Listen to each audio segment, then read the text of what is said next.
سلام طنه بلنا تختاتلتن فتوتن رارا ميديا واناون موياون ميزانون تحسوتات رارا ميديا حيزنا قريبنا لنا وانا زعبتات تقرأي حدشت معبالتات مركبة channel نختكتاتلون عدمنا نيلو مزحزنا يوم عبيت نقطاتك نقدم منستري مكلخال فيدرالات ديمقراسياويت ريبابليك إثيوبيا ويزرو عايشة نمرح إرترا وقعوا متنقاتا هيبادلا بتزامد زينا دما بأرات كيلو زلو سرعة تاريكان خالق زتكا أيكونن نحوار نفرسو إنا يلولو سرعة تقدف عبا إثيوبيا نمهنات أبز قبر زلو قويا دما قدمنا تشرحيك نفشلو إنا زبل ملغتي بوغن سرعة تقدف توزيعلو መንግስት ኤርትራን ኢትዮጵያን አብናይ ፕሮፓጋንዳ ኹናት ተጸሚዶም አብዘለው ልኹነታት ሸቀጣት በመንገድ ድራማን ካልኦት ከባቢታት አቢሉ ናብ ኤርትራ ዘሰገር ዘሎ ምዃኑ ፍልፍላት ዘጥቁሙ እዮም ዝውሃብ ዘሎ ምላሻት እንታይ ዝብሉን ክንሪ ኣብ ኤርትራ ዝካየድ ዘሎ ዘሕጋው ገሰት ሰብኣው መስላት ክምርመር ተጸዊዑ ዓይነቱን ትሕስቱን ፍሊዝ በለ ጸላውን ዓብይ ሰልማው ሰልፊ ክሳለጥዩ አያታትና መጻይና ከባላሹ ክንፈቅድሎም የብልናን ዝብለት ሰምሃል መለስ ሲናዊ በቶም አቤት ተስፋ ኦሪጽናለናሞ በመባል ነቶም መናሲያት ግን መልእኽ ዘሕሊፋላ አብ ሞንጎ ሩሲያን ዩክሬንን ሰላም ንሙራድ ኣብ ቱርኪ ከካይድ ተወጢኑ ዘሎ ዘተ ሰላም ሲዕቡ ድማ ዩክሬን ኣብ ርእሲ ስትራቴጂካውያን ናይ ደብዳብ ነፍርት ሩሲያ መጥቃዕ ተካይዳ ናይ ዚኦምን ካልኦትን ዛዕባታት በዝርዝር ክንደስሲና ናብ ዝርዝሮም አቢልና የራሱ ሀገር ህዝብ በፍርሃት ተሸብቦ የሚኖርበት በራሱ ሀገር ነው ብለህ ራሱ ለመጥራት የሚያስቸግር በዚህ ልክ ስለ ኢትዮጵያ ለመናገር እንትን ማረጋቸው ያው የተለመደ የነሱ ባህሪ እንደሆነ እናቃለንና እኔ እንትን እየተደረገ ያለው ነገር በአሁኑ ሰዓት እየተገነባ ያለው ሰራዊት እነሱ እንደሚያስቡት እዚህ ሰፈር ላይ እነሱ የሰጡን የቤት ስራ የሚመስሉ የነሱን ምክር እየሰሙ ብድግ ለሚሉ ትናንሽ ኃይሎች የተደራጀ ሰራዊት አይደለም ሰራዊት ይሄ ሰራዊት በተሳሳተ ስሌትም ቢሆን በማንኛውም የተሳሳተ ስሌት ኢትዮጵያን ለመድፈር ብሔራዊ ጥቅሟን ለማንካት ለሚፈልጉ ኃይሎች በአስተማማኝ ሁኔታ እየተገነባ ያለ ሰራዊት እንጂ ቤታችን ውስጥ ላሉት ዛምዚ ለሚታዩ ትንንሽ ነገሮች የሰፈር ሚሊሻ በቂ እያሰለጠነው ነው እያዘጋጀነው ነው ራሱን በራሱ መከላከል የሚችል ህዝብም አለ ኢትዮጵያ ሀገርን ህዝብን ዝመከሐሉ ዘመናው ሰራዊት ምክልኻል ሀገር ሃኒጽናለና ዝብለት አይሻ መሐመድ ኩላትና ንምክሐሉ ሰራዊት ሒዝና ክንመከቲና ክትብል ተሰሚዓ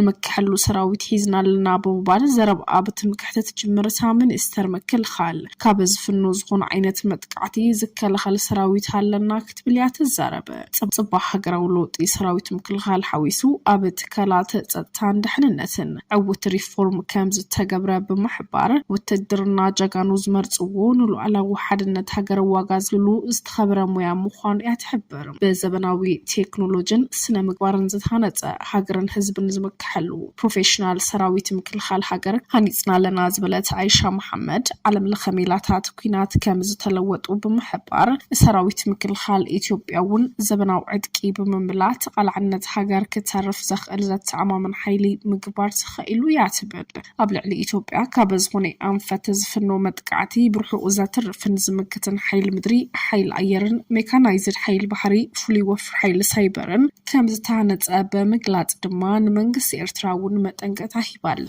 ኣብ ሞንጎ ኢትዮጵያን ኤርትራን ምትፍናን ዝሰዓበ እንትኸውን እዚ ምትፍናን ግን ቀስ ብቐስ ድማ ኣብቶም መራሕቲ ኣካላትን ኣብ ላዕለዎት ሰመዝ ድማ ምላሻት እናተውሃበ እዩ እዚ ናይ ቃላት ልውውጥ ኣሳት ክልተ ዓመት ዘቁጥር እንትኸውን ምስ ምፍራም ውዕሊ ፕሪቶሪያ ተተሓሒዙ ድማ ኤርትራን ኢትዮጵያና ውጥጥ ካብ ዝኣትዋ ጸኒሐን ሓይልታት ምክልኻልናን ሃገራዊ ረብሓና ክብርን ኢትዮጵያ ብጊጋ ዝስሕቡ ሃገራት እምበር ነቶም ኣብዝን ኣብትን ምኽሪ ካልኦት ዝሰምዑን እሸይ ጉጅለታት ዝተዳለወ ምልሻ ንዞም ኣናእሽተይ ጉጅለታት እኹል እዩ ዝበለት አይሻ መሐመድ ህዝቢ ብፍርሒ ዝነብረላ ዝበዝሕ ህዝባ ድማ ኣብ ስደት ዘሎ ሃገር መራሒ እየ ዝብል ሰብ ግን ብዛዕባ ኢትዮጵያ بخمس كزارب كدفر المديو خسبليا تزارب نزرب إساس فورك إزنة أجت عايشة ترجع قام بزعبة إثيوبيا نزلوا عم كيرب ربهم نزرب إساس فورك إزنة أجت عايشة هجر إرترا بركة زبالة سبا كابت هجر نهاجمة أبسد توافيرو خمزلون من قصير إرترا جما كيرب ربا بزعبة إثيوبيا كم زاربية تحبر ترجع قام بزعبة إثيوبيا نزلوا عم كيرب ربو تزاربو دحدف أبي أحمد كحب حرز بالأجندة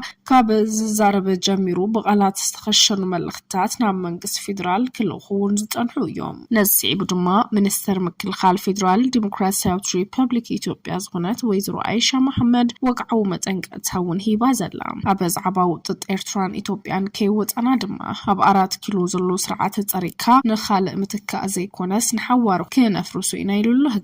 هقدف عبا إثيوبيان مهنات أبز قبر زلو بيا قديمنا تشرحي كنفشو لإنا زبل ملختي بوغان سرعة هقدف توزيعو زلوم هقدف بتوم محبراو مناورات وابيلو كم زفلطو زفلطن تخون أبزوفان 4 كيلو مرزي حدا سرعة قحفكا كالتكي خاز صري زي مخانو انتداقن نحوارو كفرسالو زبل ملختي يحلفو منبر سلطان 4 كيلو هزبتات قربابت بفلاي دمان عنا إرتراوين قصقاين مكران أخ إلو كساب زترفنا دموكسي عنا إيمون نهزبتات إثيوبيا وناي قدفان ميست رزاق زيتنا تصف مرزق فلطو قليلي سلز دما أبا 4 كيلو تقميتو زلو حيلي كابر سي إرتراوين أي وردن كابر سي إثيوبيان ونسلزي ورده قحاحيتنا دما سكع موداتو كنورو إنا زبل ملختي يحلفو بمقصالون أبز تدبو أنا يشحات عمتات حاسوتن صووان تسريتها زلا إثيوبيا زنا يشحات عمتات حاسوتن صووان بملكع تاريخ دو هايمانوت تنقرتتا كتلو تتقرع زلا كساب زلو زي حال فلا أرما دخلنا تنتميت اللمنان مع خنات كوينات دم فساس نزخونة حبا إثيوبيا دما أزيو زيت أو بمخانو بخالقون ببينوان على ما وسرعة زلو زور كل تدبتات بزومني حاسوت صووات تدريهم ويدما تمسيتهم تزيبل لا يوم يقداس كن إثيوبيا استراتيجيكا وربحاتات كتقلل تخيليا كابز بالزنبو حريا إنه كسابلو زمن ود بشاشا كاد كموان كما منفيت دمان دات صفو كشغلوان نعزبان لنايبل برقد سقدفها بستفلاليو أبزبو حابريتاتات نمهزب إثيوبيا حالين تقرقوارن بممثال بفلاي دمان هزب تقراي كاب منقس بلتقنا أنا كاليكوميا كدحناكوميا زبل ملأختتات زأنفتن تخون من تربحا سلطانو خبل مستفلاليو أكلات ركب تقبر زلو سرعات سقدف دما كاب قدما من السر أبي أحمد كمتوز خيل حرقا دما نمكل قلب زبلون بركت زبلو بروباغندا ناوز عزر كابيو نتي أبا ومبر زفان كوف زبلاز هنا سبيهون إنسسا كم حد عبي مراح جيرو تدقى نفسو أبني سحور المستيات لازريو بزي تتقللون تتعرف دماز عتو قالوا على نحقراس معنة كذكر من النتون سقاق يخبلو يوم نقدم من سر أبي أحمد سقلتوهم برقت إدني تجمابيت حوحات المتفاز عتو قال مكع عدد استفلاليون تخونو حديون حيدوس تفرم وعلى بريتوريا دما نمنقست إرترا زيو الشغيلو دما مس قدما يمسر أبي أحمد نابقون سنخاتون سفيح الدل كفيتو يو حز دما تقلبيتو مسح وحات تصبدو بمفتار دما نقدما يمسر أبي أحمد بفلاي دما نسرعات بلتقنا قحا حيطة إثيوبيا وين حراخو تقوم يزول زلو سرعات تقدفون ني إرترا وين شغلو تزخوننا حيلي تقليلنا كاب سلطانو كن ألوينا كبل تسميعهم بمقصال هزباو قنبار تنكتاتن منادقن مكاببين 4 كيلو أفريسن كأتوا خلوان حوارو كفرساز قبا منبارو كندما كمتني 4 5 إثيوبيا بونجف كم حضران خدينا زبل أمام تادقيمو أقدعنا إيمون إثيوبيا بروحهم محدار يكاليون تخونا جنزوفان 4 كيلو ببومباتات كتفرست رح يوزرلوا أمسايا دماك نحنا زاقيد كنرد لهم زي كالنا جوكونا تزبتات إثيوبيا ونابوسن جغرافيا وقزعتات تمسيحهم حرار سمم محدارات مسريتهم بسبب بوليتيكا وزايد دما محبراون قطباون ناتنتهم كم زرخبو زبد ملختي عميتهم هزباو قنبار 4 كيلو كاب فلمو خطفون يروز بالتعساس تسمعو هقدف هزت عدل ترخيبو دما ديسابا كم زينا برخ قبرا قزي وستر لي زبل تحستو زلو ملختي وناس فيرو زرلو መንግስት ኤርትራን ኢትዮጵያን አበናይ ፕሮፓጋንዳ ኩናት ተጸሚዶም አበዘለውሉ ሁነታት ሽቀጣት በመንገድ ድራማን ካልኦት ከባቢታት አቢሉ ናብ ኤርትራ ይሰግር ዘሎ ምዃኑ ዘመለኽቱ ፍልፍላት አለው ካብዚ ሓለፈ ሰሙን ጀሚሩ ኣብ ልዕሊ ናብ ትግራይ ዝኣትዋ ናይ ጽዕነት መኻይን ክልከላታት ድሕሪ ምግባሩ ኣብ ዜጋታት ዳግመ ዕፅዋን ክባን ይጅመራሉ ዝብል ሸቕሎት ተፈጢሩ ቀኒዩ ነቲ ኩነታት ኣመላኺቱ ድማ ኤጀንሲ ንግድን ሰደድን ግዚያዊ ምሕዳር ትግራይ ናብ ዘመልክቱ ኣካል መንግስት ፌደራል ሚኒስተር ንግድን ዞባዊ ምትእስሳርን ብዛዕባ ኩነታት መብርህ ምኽንያት ክወሃብ ብደብዳቤ ሓቲቱ ከም ዝነበረ ዝፍለጥ እዩ እዚ ከምዚ ኢሉ ከሎ ድማ ፕሬዝዳንት ግዚያዊ ምሕዳር ትግራይ ሌተናል ጀነራል ታደሰ ወረደ ብዛዕባ ተባባላት ፖሊስ ፌደራል ኣብ ክልላት ኣፋርን ኣምሓራን ኣብ ልዕሊ ናብ ትግራይ ዝሓልፉ ናይ ጽዕነት መኻይን ዝግበር ዘሎ ክልከላ መልኪቱ ምስ ኮሚሽነር ፖሊስ ፌደራል ደመላሽ ገብረ ሚካኤል ምስ ተዘራረቡ ምዃኑ ይርሳዕን በፍላይ እውን ቤት ጽሕፈት ፕሬዝዳንት ታደሰ ወረደ ኣብ ዝሃቡ ኣብ ማሕበራዊ መራኸቢታት ዘዘርግሖ ሓበሬታ ክልቲኦም ሓለፍቲ መንግስት ኣብ ሓበራዊ ምርዳእ ከም ዝበጽሑ ሓቢሩ ነይሩ እቲ ቤት ጽሕፈት ተንሸጣት ዝሓዛ ናይ ጽዕነት መኻይን ዝተኸልከሉሉ ምኽንያት ካብ ትግራይ ሓሊፈን ኣስመራ ይኣትዋ ኣለዋ ዝብል ስጋት ምዃኑ ይትሕብር ቤት ጽሕፈት ፕሬዝዳንት ታደሰ ወረደ መንቀል ዕገታ ሸቐጣት ብኮንትሮባንዶ ብሰጊሩ ናብ ካልእ ሃገር ይጉዕዝ ስለዘሎ ዳ እምበር ኣየናይ ሃገር ከም ዝኾነ ግን ኣይጠቐሰን መንግስቲ ኤርትራ ኢትዮጵያ ናብ ናይ ፕሮፓጋንዳ ኩናት ተጸሚዶም ኣብ ዘለሉ እዋን ድማ ሸቐጣት ብመንገዲ ድራማን ካልኦት ከባቢታት ኣቢሉ ናብ ኤርትራ ይሰግር ምህላው ድማ ክጽሕፉ ቀኒዮም እዮም ቅድሚ ሂደት መዓልታት ቢቢሲ ዘዘራረቡ ነበርቲ ኣብ ከተማ ራማን ከባቢኡን ዘሎ ምንቅስቓስ ካብ ትግራይ ናብ ኤርትራ ካብ ኤርትራ ድማ ናብ ትግራይ ዝግበር ዝኾነ ወግዓዊ ምንቅስቓስ ሁን ብውግዕ ዝኸፈተ ዶብ የለን ዝበለን ትኸውን እንትኾነ ግን ዘይስሩዕ ንግዳውን ማሕበራውን ርክባት ከም ዘሎ ድማ ምግላጹ ዘዝከር እዩ ብመንግስቲ ፌደራልን ግዚያዊ ምሕዳር ትግራይ ዝቆመ ሓይሊ ዕማማ ኣብ ዶባት ዝካየድ ዘሎ ምንቅስቓስ ንግድን ስርዓት ክሕዝ በቲ ኸይዲ ምጽራይ ኣቢሉ ዝተረኸበ ውፅኢት ድማ ስጉምት ከም ዝወስድ እውን ቤት ጽሕፈት ግዚያዊ ምሕዳር ትግራይ ኣፍሊጡ ምንባሩ ድማ ዘርሳዕ ኣይኮነን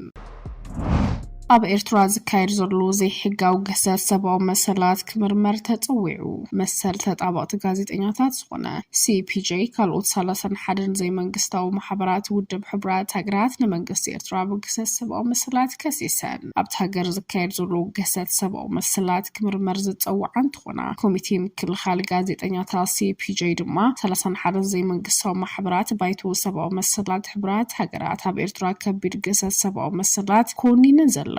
እተን ትካላት ኣብ ኤርትራ ሰኒድንኦ ዘለዋ ገሰት ሰብኣዊ መሰል ዝበልዑ ብዘይ ፍቓድ ማእሰርቲ ብዘይ ትእዛዝ ቤት ፍርዲ ምእሳር ጋዜጠኛታት ምጥሓስ ግቡእ መስርሕ ስቅያትን ኣብ ልዕሊ ውሽጣዊ ተቃውምቲ ዝፍጸም ዘሎ መጥቃዕቲ እውን ዘጠቓልል እዩ መዝገብ ሰብኣዊ መሰላት ኤርትራ ንምፅራይ ዝተጣየሸ ኮሚቴ ኣብ ወርሒ ሓምለ ከም ዝውዳእ ዘመላኽቶም ጉጅለ እቲ ቤት ምኽራብ ዝቕፅላ ሂባ ወርሒ ሰነ ዕድሚኡ ከናው ሓቲቶም ብመሰረት እዚ ድማ ብሓደ ታሕሳስ 2024 ዝተዘርግሐ ናይ መወዳእታ ዓመታዊ ዓለማዊ መጽናዕቲ ማእሰርቲ ጋዜጠኛታት CPJ ኤርትራ ብትሕቲ ሰሃራ ኣፍሪቃ ዝኸፈ ቤት ማእሰርቲ ጋዜጠኛታት ኮይና ተቐጽላላ እንትብል